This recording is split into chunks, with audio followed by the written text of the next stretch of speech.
हिंदू पौराणिक कथाओं में रहस्यमय चरित्रों की भरमार है और उनमें से एक चरित्र शकुनी का भी है। शकुनी महाभारत के अभिन्न पात्रों में से एक थे और युद्ध की साजिश रचने के लिए जाने जाते थे।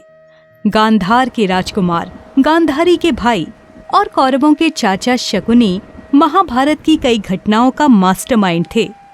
शकुनी को मुख्य रूप से धोखे और बुराई के चरित्र के रूप में चित्रित किया गया है, लेकिन शायद ही हम जानते हैं कि उनका ये व्यवहार किस बात से प्रेरित था। गंधर्व नरेश की ये कहानी पांडवों के खिलाफ साजिश रचने की प्रायोजना से भी जरा आगे जाती है। क्या उसने ये सब कुछ कुरुकुल की भक्ति के कारण किया था या इसके पीछे उसका कुछ और प्रायोजन था? आज के इस वीडियो में हम एक प्रभावशाली मास्टरमाइंड की कहानी सुनाएंगे, शकुनी की कहानी।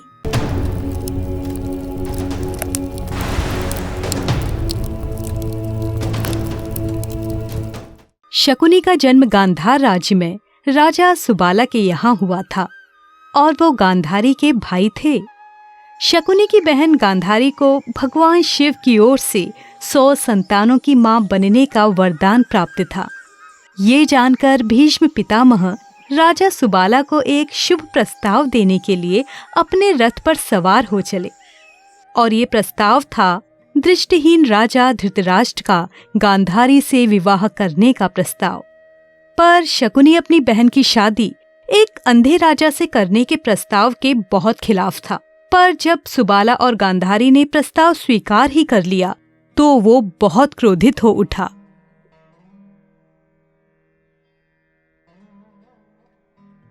गांधारी ने धृतराष्ट्र से शादी की और अपने पति का साथ निभाने हेतु जीवन भर के लिए अपनी आंखों पर पट्टी बांध ली ताकि वो भी उस दुनिया को ना देख सके जिसे उनका पति नहीं देख सकता। वहीं धृतराष्ट्र को गांधारी की पहली शादी के बारे में कोई जानकारी न थी। असल में गांधारी एक मांगलिक थी और इसके समाधान हेतु धृतराष्ट्र के साथ विवाह करने से पहले उनकी शादी एक बकरी से करा दी गई थी। जब धृतराष्ट्र को इस बात का पता चला तो वो क्रोधित हो गए। उसने राजा सुबाला और उनके 100 पुत्रों को जेल में डाल दिया और उन्हें प्रतिदिन खाने के लिए केवल 1 मुट्ठी चावल देकर उन्हें भूखा रखने का फैसला किया। सुबाला और शकुनी के 99 भाइयों ने शकुनी को ही पूरे मुट्ठी चावल दिए। सुबाला जानता था कि शकुनी अपने राज्य और अपने वंश के हुए अपमान का बदला लेने के लिए पर्याप्त बुद्धिमान था।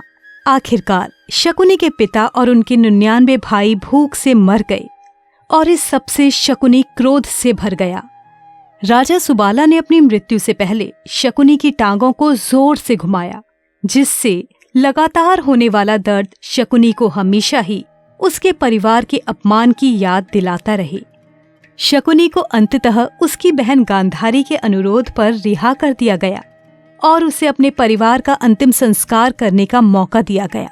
शकुनी ने जलती चिता को देखा और अपने परिवार की मृत्यु का बदला लेने की शपथ ली।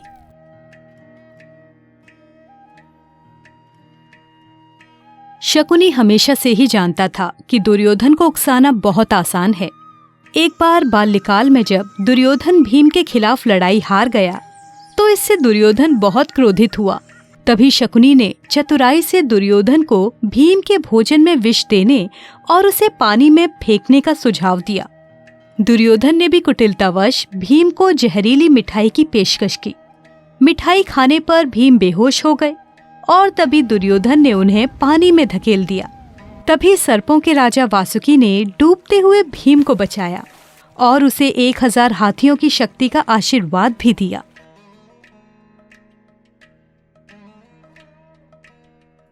जब कौरव बड़े हो रहे थे तो शकुनी ने धीरे धीरे कौरवों के मन में पांडवों के प्रति घोर घृणा के बीज बो दिए। ये बात सर्वविदित है कि शकुनी ने एक बार पांडवों को मोम का महल भेंट करने और सोते समय उन्हें जलाने की योजना बनाई थी, परंतु विदुर की मदद से पांडव बचने में सफल रहे। इस घटना के बाद पांडवों ने अपना खुद का क्षेत्र इंद्रप्रस्थ बनाया, जहां सभी को आमंत्रित किया गया था। दुर्योधन शकुनी के साथ पांडवों की महिमा देखने के लिए वहां गया।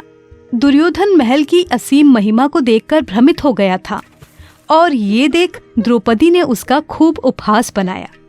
शकुनी तो पहले ही भांप चुका था कि दुर्योधन पांडवों के वैभव को देखकर बहुत दुखी है।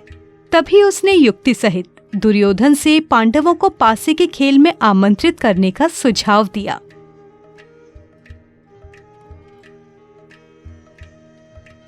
पासे के खेल में शकुनी ने कौरवों का प्रतिनिधित्व किया और युधिष्ठिर ने पांडवों का।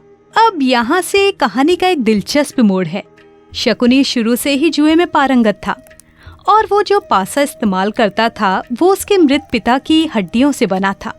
पासे को इस तरह से डिजाइन किया गया था कि पासा पलटने पर वही नंबर आता जो शकुनी चाहता था। खेल शुरू हुआ जहाँ पांडवों ने खजाने और मवेशियों को दांव पर लगा दिया, जिसे वो अंततः शकुनी से हार गए। धीरे धीरे युधिष्ठिर ने अपना राज्य इंद्रप्रस्थ दुर्योधन को गंवा दिया। फिर उसने अपने भाइयों को दांव पर लगाया, इसे भी वो अंततः शकुनी से हार गया। अब शकुनी ने युधिष्ठिर को और अधिक खेलने के लिए उकसाया और जैसे जैसे खेल आगे बढ़ा युधिष्ठिर शकुनी से खुद को भी हार गए। अंत में युधिष्ठिर द्रौपदी को भी हार गए। हार स्वरूप द्रौपदी को महल में घसीटा गया और सबके सामने अपमानित किया गया। द्रौपदी के बार बार आग्रह पर भगवान कृष्ण द्रौपदी को बचाने के लिए आए। खेल समाप्त हो गया क्योंकि पांडवों ने अपना सब कुछ गंवा दिया था और अब वो निर्वासन के लिए मजबूर हो गए। उसी पल पांडवों ने कौरवों से पासे के खेल में हुई अपनी हार का बदला लेने का संकल्प किया और ये देखकर शकुनी मुस्कुराया क्योंकि अब उसे अपनी योजना एक युद्ध के रूप में दिखाई दे रही थी।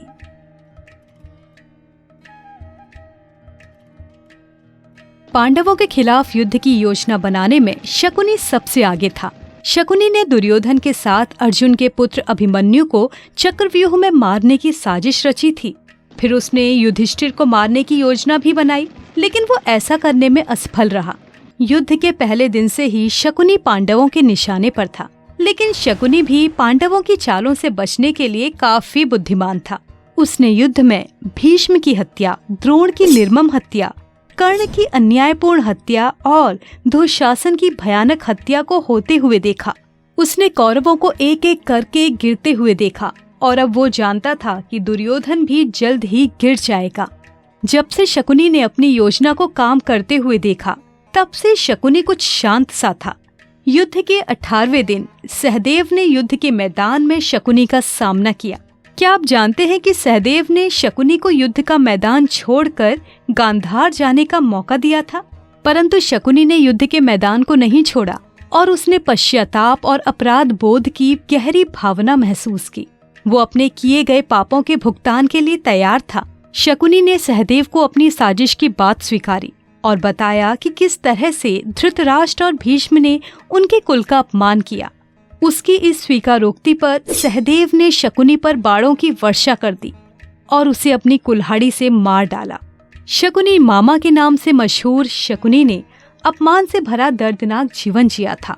हिंदू ग्रंथ महाभारत शकुनी को युद्ध के मास्टरमाइंड के रूप में दिखाता है, लेकिन उसके आजीवन संघर्ष ने ही उसके जीवन को ये रूप दिया था। इस वीडियो में भव्य महाकाव्य महाभारत में से शकुनी के दूसरे पक्ष को प्रस्तुत किया गया है। अगर आपको ये वीडियो देखकर अच्छा लगा हो तो कृपया इसे अपने दोस्तों और परिवार के साथ जरूर साझा करें। तब तक के लिए जय श्री कृष्णा।